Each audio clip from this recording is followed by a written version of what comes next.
Hola, muy buenas. Nada, bienvenidos otro día más a otra píldora de la clase de teoría y método.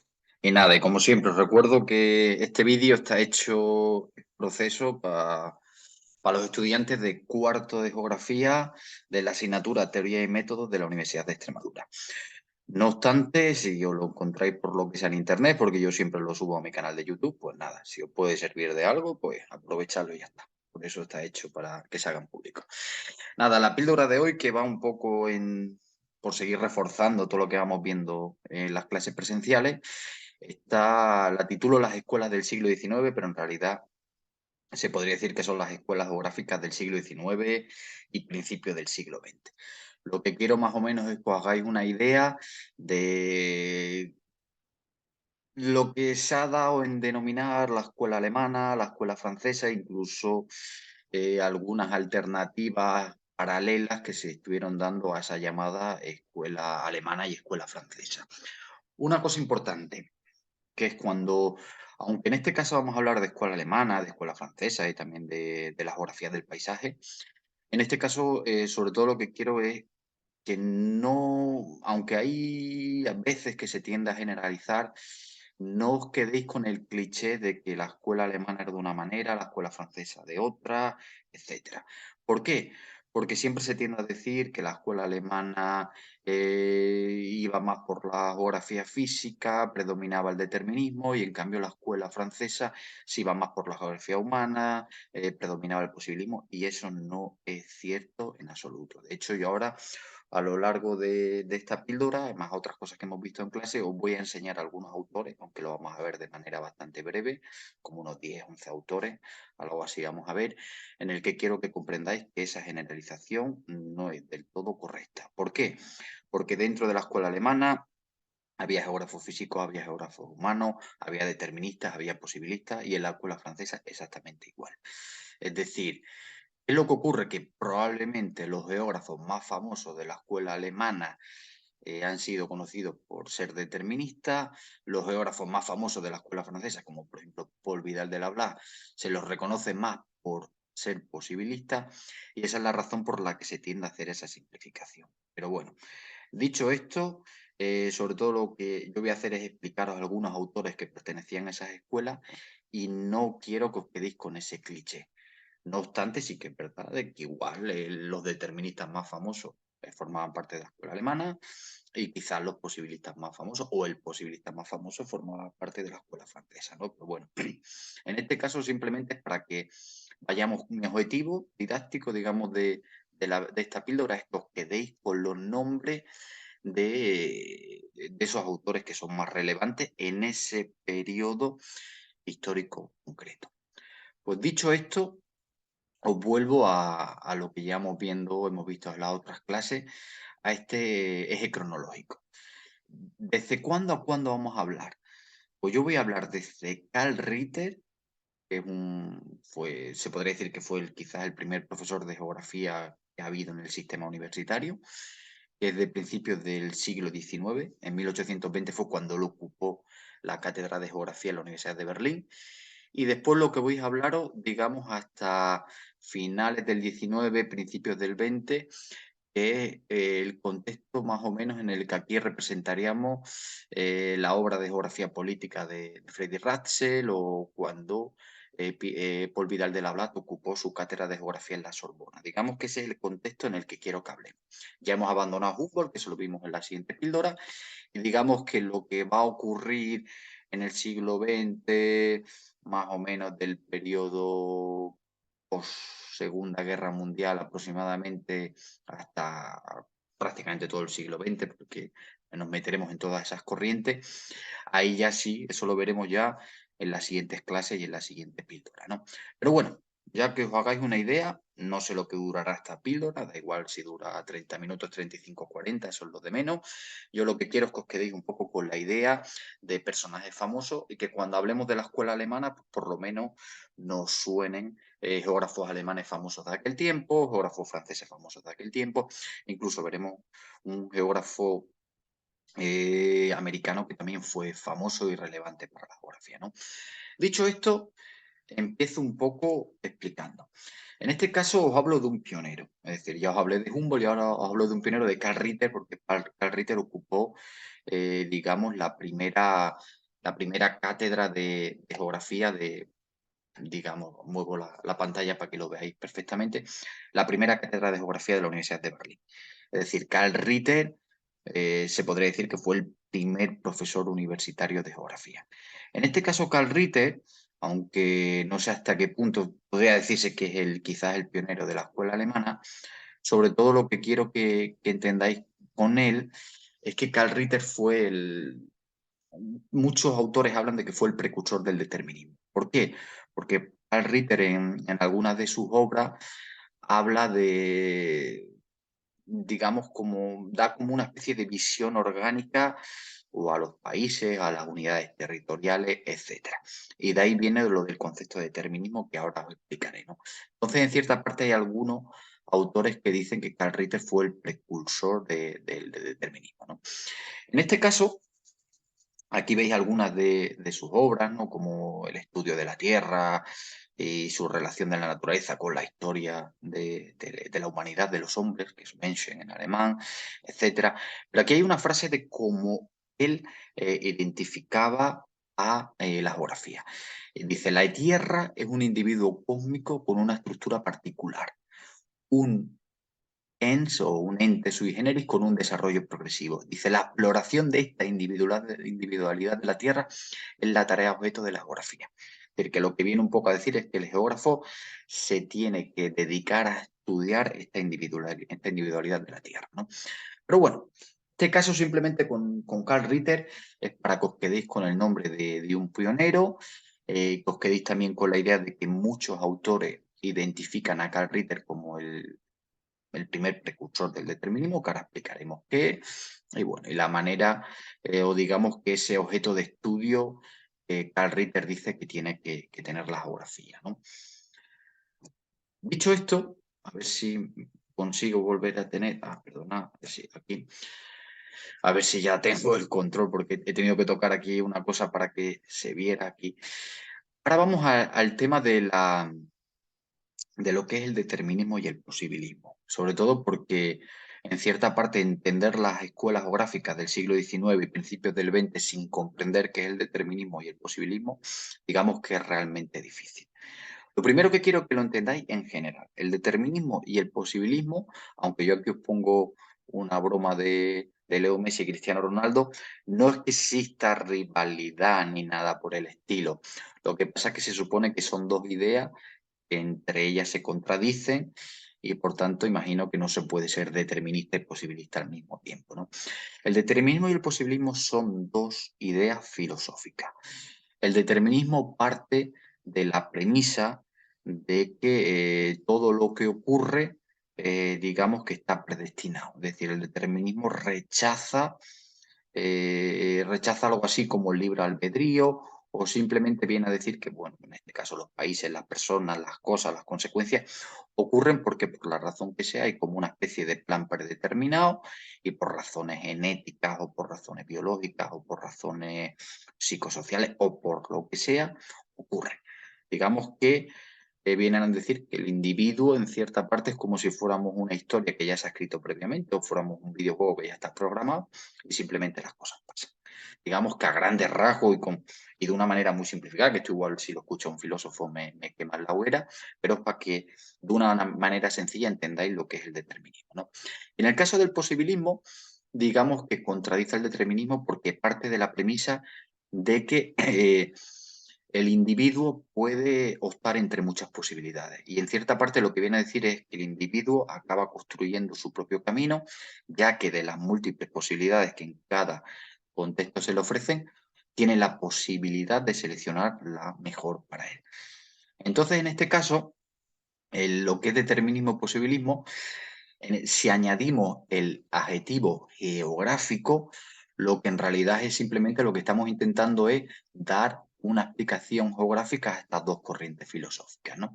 ¿Y en qué se diferencian el determinismo geográfico del posibilismo geográfico? El determinismo geográfico, digamos que es el que partiría de la premisa de que las causas naturales o digamos o los procesos naturales ocurren porque están ya programados de antemano y cumplen unas reglas o unas leyes universales que siempre se cumplen a rajatabla, etcétera, etcétera, digamos que ese determinismo geográfico parte de una concepción nomotética. ¿Qué significa nomotético? Significa que va buscando lo general, es decir, se apoya en leyes universales. Es decir, que la concepción nomotética o ese determinismo gráfico, digamos que lo que intenta es decir que todo ocurre porque existen unas leyes universales o unos patrones universales que son los que explican los fenómenos naturales. O sea, algo así pues, como la circulación general de la atmósfera, las corrientes oceánicas, etcétera, etcétera, que todo eso explica el clima, o va un poco en esa onda. ¿Y qué es lo que ocurre? Que digamos que la relación entre el medio y el ser humano, las corrientes deterministas o el pensamiento geográfico determinista lo que hace es que condiciona al hombre o al ser humano con respecto al medio. Lo que viene a decir es que el ser humano se desarrolla en cierta parte según el medio en el que está. Es decir, es el medio el que determina lo que el ser humano puede conseguir o no. De hecho, algunos de los pensadores más deterministas desde un punto de vista geográfico, lo que vienen a decir es que en cierta parte la humanidad o las sociedades son ricas o son pobres en función del medio en el que crezcan. ¿Por qué? Porque dice que hay medios en los que si el ser humano está teniendo problemas, eso le genera capacidad de previsión, etcétera. Lo que viene un poco a decir es que como que los países o las sociedades están predestinadas a tener éxito o no, o a ser ricos o a ser pobres, según el medio en el que se han criado. Y en el caso del posibilismo geográfico, digamos que es todo lo contrario. Parte de una concepción ideográfica. Ideográfica viene de la misma raíz de la palabra idiota y lo que, digamos, lo que busca es la singularidad, la particularidad. Y en este caso lo que intenta es tener como una especie de explicación sí, yo diría que una especie de explicación de las cosas que ocurren, pero de una manera particular. Como viniendo a decir que no es tan importante esas leyes universales, sino más bien es importante casos particulares o casos especiales o fenómenos muy concretos que hacen que las cosas ocurran de una manera o de otra. Y en ese comportamiento entre la sociedad o el ser humano y el medio que lo rodea, da mucha más importancia al ser humano. Lo que viene a decir es que el ser humano puede desarrollar capacidades para superar limitaciones físicas. Es decir, en un sitio que hay un desierto, el ser humano puede conseguir que haya agua. En un sitio que hace mucho frío, el ser humano puede conseguir que las temperaturas sean más agradables o puede conseguir que aparezca tal recurso, el otro. Entonces, lo que viene a decir que independientemente de que el medio puede marcarte una limitación en un contexto, el ser humano tiene la posibilidad de tener éxito o no. Entonces, a grandes rasgos, lo que quiero es que os quedéis con esta idea de determinismo y posibilismo.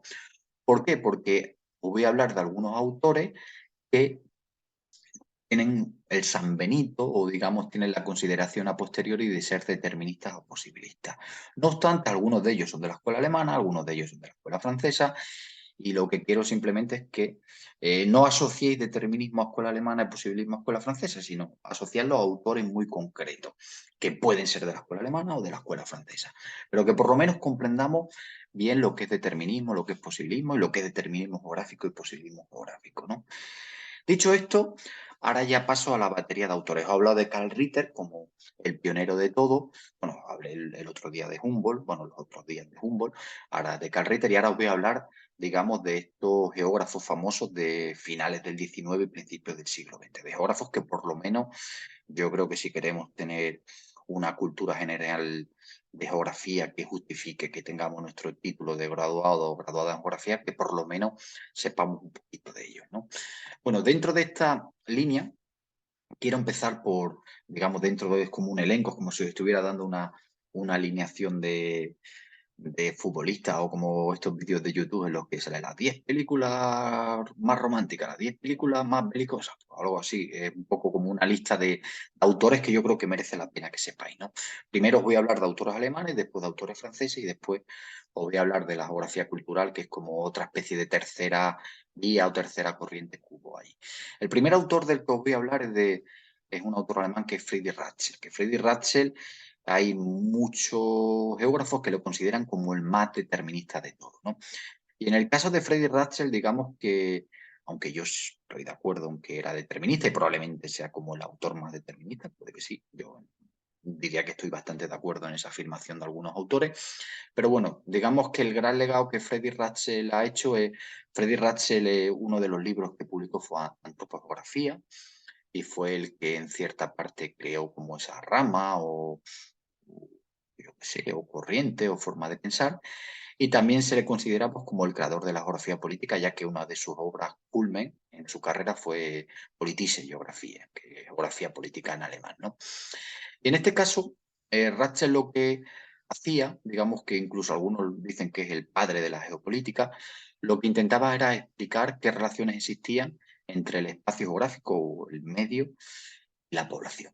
Y de hecho, él hablaba de que las leyes naturales en cierta parte se correlacionaban mucho con la historia universal. Es decir, que eran las leyes, que conocer las leyes naturales o conocer la historia universal, o digamos que explicar la historia universal o explicar la historia de las leyes naturales tenía que haber como una cierta relación entre ellas, ¿no? Y una cosa interesante que de ahí viene ese concepto de determinista, que también lo tenía Carrite, es que él consideraba el Estado, me refiero a Estado como puede ser España, Portugal, Francia, Reino Unido, etcétera, como un organismo vivo y que ese organismo vivo evolucionaba. ¿Qué significa que ese organismo vivo evoluciona? Siempre hablamos de que el ser humano nace, crece, se reproduce y muere. Pues digamos que lo que Friedrich Russell venía a decir es que los estados, él era del estado de Alemania, que simplemente nacían, crecían, aumentaban de tamaño y, como por ejemplo podía haber pasado con el Imperio Romano, morían. Es decir, eran como si fueran organismos vivos. ¿Qué es lo que ocurre? Que estamos hablando en un contexto sociopolítico como es el del siglo XIX, donde digamos que hacía relativamente poco tiempo que se había abolido la esclavitud, seguía habiendo mucho racismo, por supuesto, feminismo y todo este tipo de movimientos ni existían, y daos cuenta que estamos hablando de años en los que existía un fuerte imperialismo, es decir, años en los que se había hecho la conferencia de Berlín, en la que se había partido África entre las potencias europeas, entre los que había, digamos que estábamos como un estado de preguerra, en los que había unas rivalidades brutales entre las grandes potencias, entre Alemania, el Reino Unido, Francia, Rusia, el Imperio Otomano, etcétera, etcétera. Y bueno, y esto hasta, si la éramos fino, esto podría servir hasta para justificar el imperialismo, el hablar de que, bueno, que un Estado crece y que, vamos, que nace y después crece y que en ese crecimiento se puede dedicar a ocupar el territorio de otros Estados, pues bueno, pero bueno, era el pensamiento de Friedrich Ratzel, que digamos que lo que a nosotros nos importa es que fue un geógrafo relevante y que se le suele, digamos, como tachar, por ejemplo, el creador de la geopolítica y tachar de ser como el más determinista de todos. Pero bueno, yo en este caso simplemente os lo menciono porque creo que es un autor relevante que merece serlo, ¿no? Si continuamos con la lista de autores, en este caso, vuelvo para atrás por si me hubiera pasado alguno, no me pasa ninguno. Paso a otro autor alemán que también me gustaría que conozcáis, digamos más o menos contemporáneo a Friedrich Ratzel, que fue Ferdinand von Richthofen, que era, si no me han fallado digamos, mi conocimiento, era tío del Barón Rojo, digamos, ese aviador famoso de la Primera Guerra Mundial, creo que era Manfred von Richthofen o algo así era su nombre, pues digamos que era el tío de él, ¿no? Y en este caso hay una cosa que es curiosa, que bueno, aparte de mucho del legado que podía aportar Ferdinand von Richthofen, yo hoy os pongo la bandera que en aquel momento tenía Alemania, el Imperio Alemán. Es decir, me gusta siempre poner la bandera del momento histórico que hay. Es decir, si alguien, un autor de la época franquista, pues pongo la bandera franquista, si es de la época republicana, la bandera republicana, un poco para que comprendamos el contexto, ¿no? Y de las muchas cosas que habla Ferdinand von Richthofen en su obra, a mí hay algo que realmente me gusta y que aquí destaco, y es que él, digamos que diferencia la geografía en tres grandes áreas. Además, considera esas tres áreas como si fuera una secuencia científica. Y él primero habla de que se tiene que que tiene que haber como una especie de geógrafo, que él dice que son geógrafos especiales o coreográficos. Digamos que él habla de que primero se tiene que hacer un estudio descriptivo y preparatorio, es decir, que tiene que haber unos geógrafos que se dediquen a describir el terreno y a acumular datos, es decir, como si fueran una especie de trabajadores de campo, como de investigadores de campo. Después habla de que tiene que haber una geografía general, es decir, que esa geografía general, él lo habla como si tuvieran que ser investigadores que se dediquen a analizar datos y hacer clasificaciones temáticas. Y por último habla de una tercera área o de un tercer grupo de geógrafos que son los, digamos que los que pertenecerían a la geografía corológica, que son los que se tienen que dedicar a culminar el trabajo, es decir, los que tienen que encontrar después de ese análisis relaciones de causa-efecto, ¿no? Y en este caso es lo que a mí más me llama la atención de la obra de von Richthofen, que yo simplemente, pues bueno, lo menciono porque como un autor que creo que merece la pena ser recordado, ¿no? Ya os paso a otro autor alemán, que también quiero que conozcáis, que es Alfred Hedner. Y en este caso, Alfred Hedner, una cosa que es curiosa es que Alfred Hedner, por ejemplo, era posibilista y era un geógrafo alemán y, si os dais cuenta, contemporáneo a estos deterministas. De hecho, Alfred Hedner era bastante crítico con los postulados que defendía Richthofen, ¿no? Para que os hagáis una idea. Y él, por ejemplo, una de las frases que aquí os pongo es que dice que la geografía debe abordar las diferencias localizadas en la superficie terrestre y tiene que descubrir unidades espaciales, perdón. Y esas unidades espaciales, digamos que serían lo que la escuela francesa se llamaban las regiones, ¿no? Y de hecho aquí hay una frase que, si no me falla la memoria, la he sacado de este artículo que veis aquí debajo, que dice: si comparamos las distintas ciencias, encontraremos que mientras en muchas de ellas la unidad reside en las materias de estudio, en otras reside en el método de estudio. Dice: la geografía pertenece al segundo grupo. Así como la historia, la geología histórica consideran el desarrollo de la raza humana de la Tierra en términos de tiempo, la geografía dimana del punto de vista de las variaciones espaciales. ¿Qué es lo interesante de esto? Lo interesante es que autores como Alfred Hedner, digamos que equiparan la geografía a una ciencia parecida a la historia, que dan mucha importancia a cómo se estudia y, sobre todo, de la misma manera que dice que los historiadores trabajan con tiempo, digamos que los geógrafos tienen que trabajar con el tema del espacio, digamos, de las variaciones espaciales.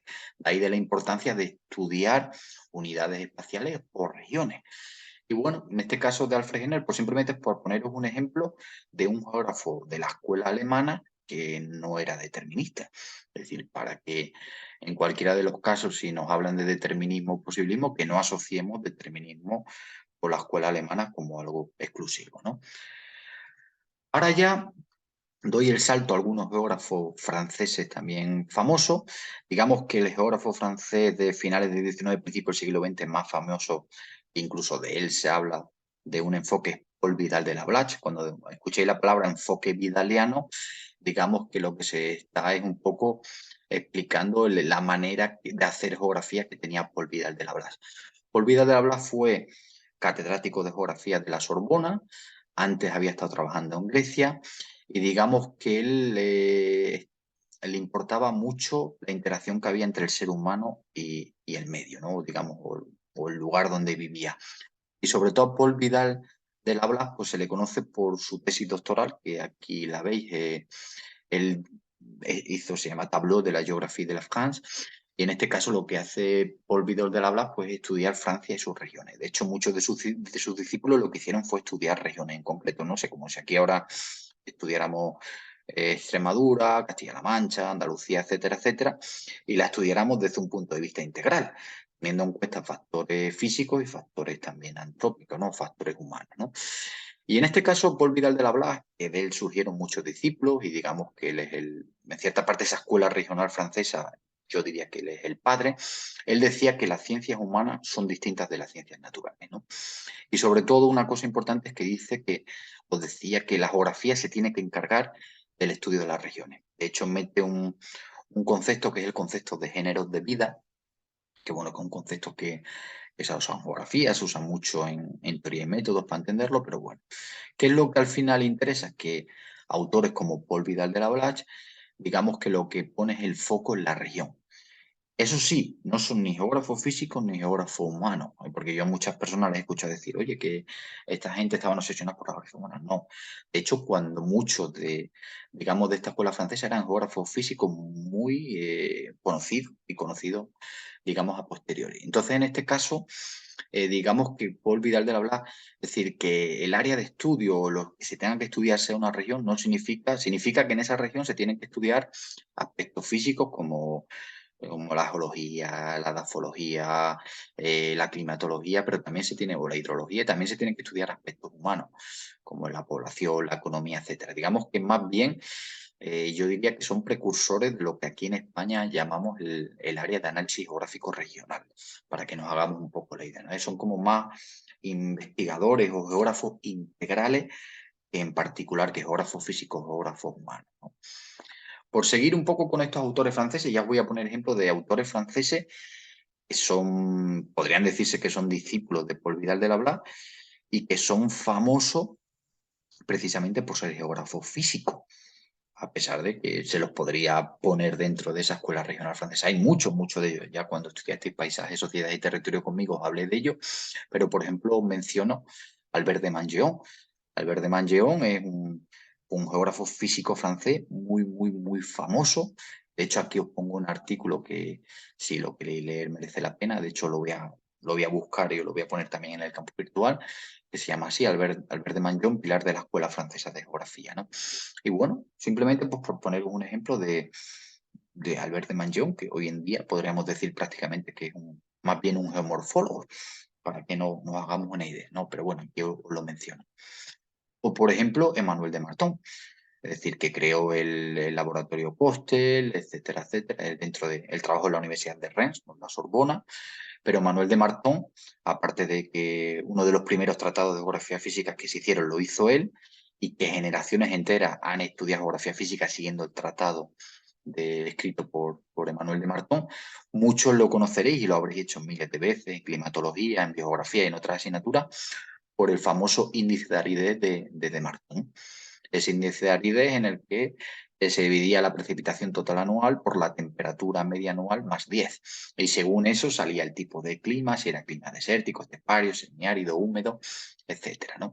Entonces, fijaos cómo estamos hablando de la escuela francesa y de los tres autores que hemos visto hasta ahora, dos son geógrafos físicos. Entonces, cuando alguien nos diga que la escuela regional francesa es geografía humana, no, no se puede decir que esté errado al 100%, pero no del todo justo esa aseveración, ¿de acuerdo? Bueno, ya por continuar, paso a la geografía del paisaje. Digamos que hemos visto esta escuela alemana, hemos visto esta escuela francesa, y la geografía del paisaje o del paisaje cultural, que también se llama así, digamos que fue como una especie de escuela o corriente que surge paralela a esta escuela alemana y a esta escuela francesa, que tiene autores geógrafos de muchísimas nacionalidades, es decir, digamos que dentro de esta geografía del paisaje, en cierta parte se puede dar un aire a la escuela regional, lo que pasa es que en vez de dar importancia a la región, lo que da importancia es al paisaje. Digamos que el paisaje es un concepto, digamos que dentro de una región hay muchos paisajes, para que nos hagamos una idea. Digamos que es como la más fino, incluso el paisaje como efecto transformador de lo que se hace en la región. Y en este caso, pues yo aquí os pongo algunas de las generalidades con las que lo podemos entender, de que es una corriente o una escuela, más bien corriente más que escuela, que surge en paralelo a esta geografía regional que practicaba Henner en Alemania o la escuela francesa, como gente como Paul Vidal de la Blas. Empiezan a trabajar con conceptos como paisaje, es decir, empiezan a dar mucha importancia al paisaje. Recordad que el paisaje es, pues, digamos, la parte de la superficie o la descripción de la superficie terrestre que observamos. Digamos que esa sería un poco la definición de diccionario que encontramos, ¿no? Y bueno, esta geografía del paisaje, sobre todo por lo que se preocupa, es por el resultado de las transformaciones humanas, es decir, de cómo el ser humano cambia la superficie terrestre, ya sea por actividades económicas como la agricultura, la ganadería, la extracción forestal, la industria o lo que sea, o ya sea por fenómenos físicos o lo que sea, pero sobre todo lo que en la línea en la que trabaja la geografía del paisaje es en ver cómo el ser humano modela el territorio por sus actividades económicas, por sus formas de vida o por la razón que sea, ¿no? En Alemania hay autores como Passarge y Schlitter que son famosos, y digamos que en Francia y en Estados Unidos están los dos autores más famosos que yo creo que se los debería poner aquí, en la geografía cultural o la geografía del paisaje, no como la escuela francesa o la escuela alemana. Obviamente esto es una decisión mía, pero yo creo que deberían venir aquí. Uno es Jean Brugne, que Jean Brugne fue un geógrafo francés muy, muy, muy relevante. De hecho, el primer manual de geografía humana, digamos, el primer manual serio de geografía humana fue escrito por Jean Brugne o por Carl Sauer, que fue, digamos, el precursor de esta escuela o de esta corriente en los Estados Unidos, ¿no? De hecho, aquí os pongo a Jean Brugne y a Carl Sauer y con esto ya acabo la píldora de hoy. Pues simplemente para que os hagáis una idea de estos autores, ¿no? Jean Brugne, que escribió un tratado de geografía humana en el que hablaba de los principios de geografía humana, y digamos que Jean Brugne sobre todo lo que hacía era, no estaba muy de acuerdo ni con ese enfoque italiano, es decir, ese enfoque puro de la escuela regional francesa, y tampoco estaba muy de acuerdo con una especie de enfoque económico marxista, pero no esa geografía marxista radical, digamos, de la década de los 60, sino con esa especie de geografía económica que surge a raíz de la Revolución Rusa, digamos, el surgimiento de estas ideas marxistas, leninistas, etcétera, etcétera, y él estaba un poco en contra de esa corriente, y él, sobre todo, Jean Bruñer, lo que hace mucho hincapié es en las interrelaciones locales, es decir, en cómo las unidades espaciales o cómo se interrelacionan los elementos geográficos entre sí, ¿no? Digamos, como esa especie de conexión geográfica o ese principio de conexión geográfica de relaciones entre entidades en lo que Jan Bruñez trabaja más.